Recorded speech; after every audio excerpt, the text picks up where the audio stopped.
Alex, Oui. la trêve a permis de reposer sans doute le corps et l'esprit de tes joueurs. Voilà, comment est-ce que vous avez construit ça avec une bonne coupure au départ? Et ensuite, c'était quoi l'objectif? Moi je trouve qu'on avait fini un peu fatigué physiquement, nerveusement, donc l'idée c'était de se reposer au niveau de la tête, donc on a laissé 4 jours de repos et depuis qu'on est revenu on a travaillé, on a refait une mini prépa pour se préparer sur ces 8 derniers matchs. Donc voilà, l'idée c'était de se reposer et après de bien travailler, parce qu'on avait plus de temps pour préparer ce match-là. Tu as eu un gros bloc athlétique, presque comme en début de saison, mais évidemment moins long, avec pas tant de ballons que ça, et peut-être cette semaine un peu plus de retour. Il y avait du ballon quand même, mais il y avait plus de courses. Voilà, vraiment un vrai rappel au niveau athlétique, je pense qu'on en a besoin. Et c'est pas uniquement pour préparer le match de Rennes, c'est pour préparer ces 8 derniers matchs. Tu as senti que, je ne sais pas si c'est déjà quantifiable, mais que ça fait du bien cette coupure? Tu as senti tes joueurs reposés? Physiquement c'est difficile à dire, mais mentalement tu as senti ça leur avait fait du bien de s'aérer l'esprit? Oui, dans l'ensemble j'ai trouvé que c'était profitable. Après, le juge de paix c'est la compétition, donc l'entraînement c'est bien. Je pense que c'était important de pouvoir couper un petit peu pour certains qui avaient vraiment besoin, parce qu'ils ont enchaîné beaucoup, étaient un peu moins aussi performants certains individuellement à la fin, et ça peut s'expliquer. Et puis le fait de pouvoir retravailler là avec un week-end off, ça a fait du bien pour relancer tout le monde. Est-ce qu'au-delà du plan physique et psychique, il y a aussi un travail collectif à faire pour, voilà, avec peut-être des constats qui avaient été faits sur des choses qui marchaient moins bien, défensivement, offensivement, voilà. Comment est-ce que tu as dit ça? Ouais, de toute façon c'est un ensemble de choses. Je pense que quand on a été bien, on était solide, on encaissait peu et on marquait. Là ces derniers temps, on marquait pas beaucoup et on encaissait trop de buts. Donc oui, l'idée c'est de retrouver de la solidité, l'idée de retrouver la cohérence qui a fait que retrouver notre meilleur niveau, remontrer notre vrai visage, et voilà. Donc il reste 8 matchs pour prouver qu'on a le niveau de ce championnat-là. Aujourd'hui, on peut dire qu'on l'a. Sur les dernières semaines, on a tiré la langue, et aujourd'hui, voilà, il faut repartir de l'avant. On a un calendrier très difficile, faire un peu abstraction des adversaires, et puis nous jouer à notre meilleur niveau. Et puis après, c'est la compétition qui jugera, mais voilà, nous déjà retrouver notre vrai visage. L'an dernier à Paris-Époque, vous jouiez la montée, là vous devez aller chercher votre maintien. Est-ce que tu vois des similitudes entre les deux périodes, ces deux objectifs? Est-ce que on peut aborder ça un peu de la même manière? Oui, il y a une pression forte, mais une pression qui est positive. L'année dernière, c'était une pression pour monter, et c'était fabuleux à jouer. On voulait mériter cette accession et sans passer par les barrages. C'est ce qu'on a fait en finissant très fort. Et puis cette année, voilà, c'est de valider un peu tout ce qu'on a fait depuis le début de saison. On se doutait qu'on n'allait pas gagner tous les matchs, on se doutait que ça n'allait pas être simple tout le temps. On a une période difficile, mais il faut en sortir rapidement, le plus rapidement possible. Et les similitudes, elles sont là, c'est-à-dire qu'il y a deux fins de saison avec un enjeu fort, mais un enjeu qui est positif pour nous, parce que l'année dernière c'était monter, accéder, et puis cette année on est dans le coup pour se maintenir, et ce serait aussi fabuleux pour nous. Donc évidemment que c'est la compétition, évidemment qu'il y a de la pression, du stress, tout ce que vous voulez. Mais on est là, on est vivant, et on a envie de se battre jusqu'au bout. Les ressorts sont les mêmes auprès d'un groupe. Enfin, on utilise les mêmes ficelles quand on joue le maintien, la montée et le maintien un niveau au-dessus. En tout cas, c'est d'être compétitif. Voilà, c'est d'être compétitif. L'année dernière, il fallait gagner beaucoup de matchs. Cette année, il y en aura certainement moins à gagner, forcément, sur les 8 derniers. Mais c'est d'être à la hauteur d'une compétition qui est relevée pour nous. Évidemment, la Ligue 1 cette année, avec le calendrier qu'on a. Et donc, moi, j'ai envie de le voir comme quelque chose d'excitant.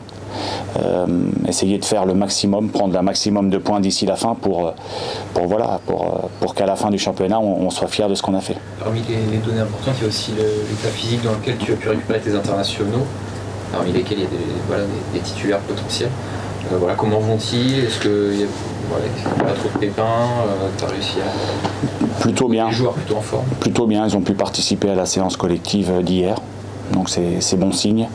hormis Yaya qui a pris un coup sur le genou, et on va voir jusqu'à la fin ce que ça donne, mais les autres ont pu participer, les internationaux, donc c'est bien pour nous. Tu parlais du calendrier, tu essaies de prendre du recul par rapport à ça, mais évidemment tout le monde a vu que vous aviez quand même des adversaires absolument prestigieux. Alors Paris toujours tout au-dessus, mais il y a quand même d'autres équipes pour finir le championnat qui sont tout en haut. On cible un peu les matchs où ce sera plus jouable, ou un peu comme en début de saison, vous dites non, il faut juste qu'on soit compétitif contre tout le monde et on verra bien où ça nous mène. Bah, comme vous le dites, Paris ça semble injouable, évidemment, par rapport à ce qu'ils montrent ces derniers temps. Les autres affiches pour nous c'est très relevé, mais j'ai envie de faire un peu abstraction des autres. Moi j'ai envie qu'on joue à notre meilleur niveau, qu'on retrouve notre efficacité, qu'on retrouve notre cohérence, et à partir de là on ira chercher les points qu'il faut.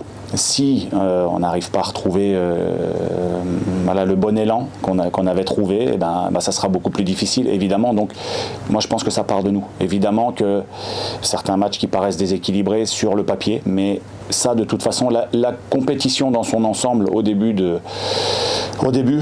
à la première journée, elle était très déséquilibrée en notre défaveur. Ça n'a pas changé aujourd'hui, sauf qu'on a 27 points. Et il y a encore quelques victoires à aller chercher. On est très déterminés pour aller chercher les points qui nous manquent. Et voilà, moi, l'état d'esprit qui m'anime aujourd'hui. Est-ce que le match de Rennes, pour couper la série un peu naissante de défaites, et aussi parce que Paris arrive juste après, est un peu plus important pour prendre quelque chose, casser ça, essayer de au moins grappiller quelque chose pour avancer, ou finalement tu te détaches un peu de ça et tu vois la globalité de la séquence, la définition? Un peu les deux. Moi, je vois la globalité de la séquence où je me dis qu'on est capable d'aller chercher les points qui nous manquent. Si on est capable de revenir à un niveau intéressant, un niveau qui était le nôtre il y a quelques semaines. Et puis évidemment, il y a ce match de Rennes qui est un adversaire aussi sérieux. Il y a Paris derrière, il y a Montpellier. Nous, on se projette sur les 8, c'est pour ça qu'on a préparé.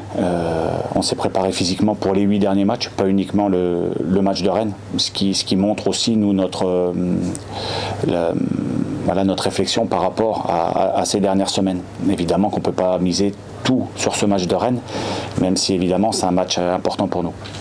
Vous allez jouer sans Imad. Déjà, comment il va physiquement au-delà de sa suspension? C'est rarement arrivé cette saison, et qu'est-ce que ça peut changer dans votre jeu? C'est quelqu'un qui apporte de la variété dans notre jeu, c'est quelqu'un qui a un point d'appui haut avec de la force. Donc là aujourd'hui il faut le remplacer par des garçons qui n'ont pas son profil, mais il a un profil assez rare. Il est revenu blessé, c'est comme ça. Il n'a pas pu prendre part au match de l'Algérie. Il est avec nous, il s'est soigné, il est à part encore. Aujourd'hui, il va peut-être refaire la séance, mais c'est parce que c'est pas une séance très forte. Et puis, il a travaillé beaucoup avec Jean-Jacques Batoum. Voilà, aujourd'hui, il est à la recherche de sa meilleure forme, et donc on va jouer sans lui, mais ça nous est déjà arrivé. Et puis, on va s'adapter. Sa blessure, c'est pas quelque chose qui peut menacer sa participation contre Paris, ou quel est le niveau de c'est une blessure musculaire, donc il a fait des soins. Après il a repris avec les kinés, il a repris avec Gigi Batoum en réa. Donc c'est la deuxième phase, et après c'est le collectif. Après c'est de voir quand il va reprendre avec le collectif si ça va être bon ou pas. Des fois quand on reprend le collectif sur des efforts moins ciblés, moins prévisibles, ça peut retirer un peu. Donc on va voir son évolution. Aujourd'hui j'ai l'impression qu'il est dans les temps. Comment va Emmanuel Billoum là? Il a loupé les entraînements du début de saison, il a loupé le dernier match. Il est revenu, si j'ai bien compris, il était de nouveau absent hier. Comment ça va physiquement? Qu'est-ce qui lui arrive? Parce que c'est quelque chose qui dure, qui part, qui revient. Ouais, c'est une récurrence qu'il a avec des douleurs. Alors, ce ne sont pas des blessures très graves, mais ce sont des douleurs qui le gênent, souvent au niveau des ischio-jambiers. Donc là, aujourd'hui, il est encore incertain pour ce week-end. Et c'est pénible. Moi, je trouve que c'est pénible parce que ça le coupe dans son élan à chaque fois.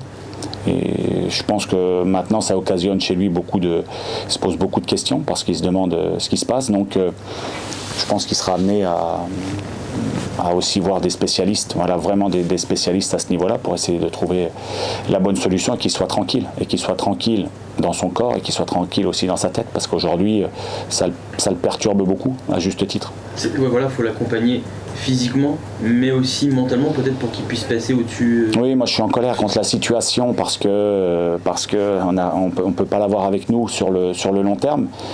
Mais je ne suis pas du tout en colère contre le joueur. Le joueur, aujourd'hui, subit les événements.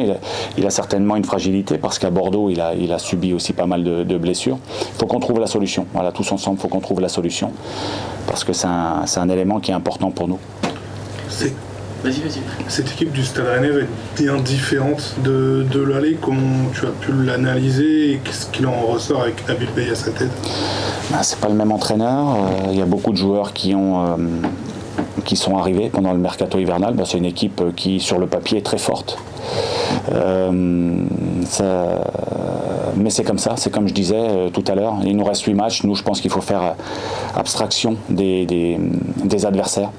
Donner tout ce qu'on peut donner, mais c'est vrai que c'est une équipe qui dégage de la puissance, qui a un entraîneur avec des idées marquées, avec beaucoup d'allant. Donc, évidemment que c'est un match qui s'annonce difficile pour nous, qui sera d'autant plus difficile si on n'arrive pas à élever notre niveau de jeu. En revanche, si on retrouve le niveau qui était le nôtre il y a quelques semaines, on aura des choses à jouer sur ce match-là.